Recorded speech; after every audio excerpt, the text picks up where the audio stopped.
Kayamkulam MSM കോളേജിന്റെ വനിതാ ഹോസ്റ്റലിലുണ്ടായ സംഭവങ്ങളുടെ പിന്നിൽ ചില ഗൂഢാലോചന നടന്നതായി സംശയിക്കുന്നുവെന്ന് കോളേജിന്റെ മാനേജ്മെന്റായ കായംകുളം മിലാദ് ഇ ഷെരീഫ് മെമ്മോറിയൽ ട്രസ്റ്റിന്റെ പ്രസിഡന്റ് അബീസ് പൈ സൈഫ് ആരോപിച്ചു.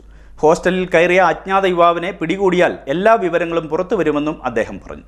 കായംകുളം MSM കോളേജിന്റെ വനിതാ ഹോസ്റ്റലിൽ നടന്നിട്ടുള്ള സംഭവങ്ങളുടെ പിന്നിൽ ചില ഗൂഢാലോചനകൾ നടന്നതായി സംശയിക്കുന്നുവെന്ന് കോളേജിന്റെ മാനേജ്മെന്റായ മിലാദ് ഇ ഷെരീഫ് മെമ്മോറിയൽ ട്രസ്റ്റിന്റെ president Abees P Saif CD net ന്യൂസിനോട് പറഞ്ഞു. കഴിഞ്ഞ 3-4 ദിവസമായിട്ട് നമ്മുടെ MSM ലേഡീസ് ഹോസ്റ്റലുമായി ബന്ധപ്പെട്ട ചില ഇഷ്യൂകൾ നടക്കുന്നത് നിങ്ങൾക്കറിയാം. ലേഡീസ് ഹോസ്റ്റലിൽ ഒരു അജ്ഞാതൻ രാത്രി 2 മണി സമയത്ത് ഹോസ്റ്റലിൽ അതിക്രമിച്ച് കിടക്കുകയും അവിടുത്തെ കുട്ടികൾ സ്വാഭാവികമായും വല്ലാതെ ഭയപ്പെടുകയും ചെയ്തൊരു സാഹചര്യമൊക്കെ ഉണ്ടായി.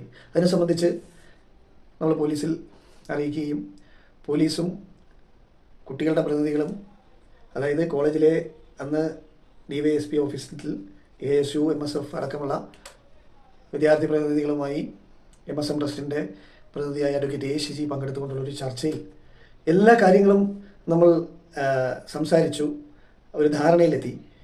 ഈ ലേഡീസ് ഹോസ്റ്റലിൽ അതിക്രമിച്ച് കിടന്ന അജ്ഞാതനെ പിടികൂടുക, എത്രയും പെട്ടെന്ന് കണ്ടെത്തുക എന്നുള്ള ആവശ്യം MSM ട്രസ്റ്റ് മുന്നോട്ട് വയ്ക്കുകയും കുട്ടികൾക്കും അതേ ആവശ്യം തന്നെയാണ് ഉണ്ടായിരുന്നത്. അവരുടെ പ്രാഥമികമായ ഹോസ്റ്റൽ സൗകര്യങ്ങളെ സംബന്ധിച്ച് ചില പരാതികളൊക്കെ ഉണ്ടായിരുന്നു. അതെല്ലാം തന്നെ ചില ബൾബുകളൊക്കെ ഫീസായിരുന്നു, ചില പൈപ്പിൽ വെള്ളമില്ലായിരുന്നു, ക്യാമറയിൽ 1-2 അടുത്ത് ക്യാമറ പ്രവർത്തിച്ചിരുന്നില്ല. അപ്പോൾ അത്തരം വിഷയങ്ങളെല്ലാം കഴിഞ്ഞ 2 ദിവസത്തിനുള്ളിൽ അതെല്ലാം ട്രസ്റ്റിൻ്റെ മാനേജ്മെൻറ്റ് അത് പരിഹരിക്കുകയുണ്ടായി.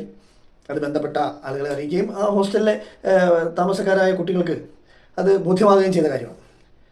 പക്ഷേ ഇന്നൊരു സമരം MSM ട്രസ്റ്റിൻ്റെ മാനേജറുടെ വീടിൻ്റെ മുമ്പിൽ അരങ്ങേറുകയുണ്ടായി. കായംകുളത്തുള്ള നിങ്ങളെല്ലാം ശ്രദ്ധിച്ചിട്ടുണ്ടാവും. എന്തിനു വേണ്ടിയായിരുന്നു ആ സമരം? ഒരു വിഷയമുണ്ടായി, അതിനെ സംബന്ധിച്ച് പോലീസ് നടപടിയെടുക്കണമെന്ന് ആവശ്യപ്പെട്ട് അതിൻ്റെ അന്വേഷണം നടക്കുക. കോളേജിലെ വിദ്യാർത്ഥികളുടെ വിഷയം എന്നുള്ള നിലയിൽ ഏറ്റെടുത്തുകൊണ്ട് SFI സമരം നടത്തുന്നത് നമുക്ക് മനസ്സിലാക്കാം. മാനേജറുടെ വീട്ടിലേക്ക് കയറാനൊരു ശ്രമം നടത്തി. ഇതാണോ SFIയുടെ സമരമുറ? ഇതിനെയാണോ DYFI പ്രോത്സാഹിപ്പിക്കുന്നത്? പോലീസ് സ്റ്റേഷനിലേക്ക് മാർച്ച് ചെയ്ത് നമുക്ക് മനസ്സിലാക്കാം. മാനേജറുടെ വീട് തല്ലിപ്പൊളിക്കാനും മാനേജറുടെ കാർ അടിച്ചു പൊളിക്കാനും ഒക്കെ ആഹ്വാനം ചെയ്യുന്നത് ഇതെന്ത് നാടാണിത്? ഇതെന്ത് ഗുണ്ടായുസമാണിത്? ഇതിൻ്റെയൊക്കെ പിന്നിൽ ഉള്ള ഗൂഢാലോചന എന്താണെന്നും ആരാണ് ഇതിൻ്റെയൊക്കെ പിന്നിൽ പ്രവർത്തിക്കുന്നതെന്നും കായംകുളത്ത് ആർക്കാ മനസ്സിലാകാത്തത്? ഈ അടുത്ത കാലത്ത് MSM ട്രസ്റ്റുമായി ബന്ധപ്പെട്ട് നടന്ന ചില കലാപരിപാടികളൊക്കെ നിങ്ങൾക്കെല്ലാം അറിയാം. അതുമായി ബന്ധപ്പെട്ട് ആരുടെയോ ഇളക്ക് കേട്ട് ഇറങ്ങി തിരിച്ച നിങ്ങൾ ഒരു കാര്യം മനസ്സിലാക്കണം. ഒരു സമരമുറ എന്ന് പറഞ്ഞാൽ എന്തും ചെയ്തു കളയാം എന്നതിനുള്ളൊരു മറയായി നിങ്ങൾ മാറ്റരുത്. ഞങ്ങളിതിനെതിരെ ശക്തമായ നിയമ നടപടികൾ സ്വീകരിക്കും. ആ ജമായത്തിൽ അടങ്ങിയിരിക്കുന്ന ഓരോ ഖബർസ്ഥാനികളെയും ചവിട്ടി മെതിച്ചതിന് നിങ്ങൾ മറുപടി പറയേണ്ടി വരും. MSM ട്രസ്റ്റിൻ്റെ മാനേജറുടെ വീടും ഗേറ്റും ചവിട്ടി പൊളിക്കാൻ ശ്രമിച്ചതിന് നിങ്ങൾ മറുപടി പറയേണ്ടി വരും. ഹോസ്റ്റലിൽ അസമയത്ത് പെൺകുട്ടികളെ ഭയപ്പെടുത്താൻ കയറിയ അജ്ഞാത യുവാവിനെ പോലീസ് പിടിച്ചാൽ എല്ലാ പുറത്തു വരുമെന്നും അദ്ദേഹം പറഞ്ഞു. MSM സ്ഥാപനങ്ങളെ ഏതെങ്കിലും തരത്തിൽ നശിപ്പിക്കണം എന്ന് ആഗ്രഹിക്കുന്നവരുടെ പിൻബലത്തോടെയാണ് ഈ സംഭവം നടന്നതെന്നും സംശയമുണ്ട്.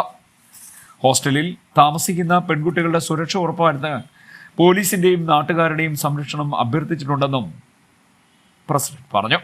സുരക്ഷാ സംവിധാനത്തിന്റെ ഭാഗമായി നിരവധി CCTV ക്യാമറകൾ അഡീഷണലായി സ്ഥാപിച്ചുവെന്നും പരിസരത്തെ വീടുകളിൽ നിന്നും ചാഞ്ഞു നിന്ന മരങ്ങൾ മുറിച്ചു മാറ്റി വിദ്യാർത്ഥിനികൾക്ക് എല്ലാ സുരക്ഷയും ഉറപ്പുവരുത്തിയതായും അദ്ദേഹം പറഞ്ഞു. ഇത്ര കണ്ട് വിഷയം ഉണ്ടായപ്പോഴും വീണ്ടും ഹോസ്റ്റലിൽ കയറിയ അജ്ഞാത യുവാവിനെ എത്രയും പെട്ടെന്ന് കണ്ടുപിടിച്ച് സത്യം പുറത്തു കൊണ്ടുവരണമെന്നും അബീസ് പി സൈഫ് ആവശ്യപ്പെട്ടു. CD net news Kayamkulam.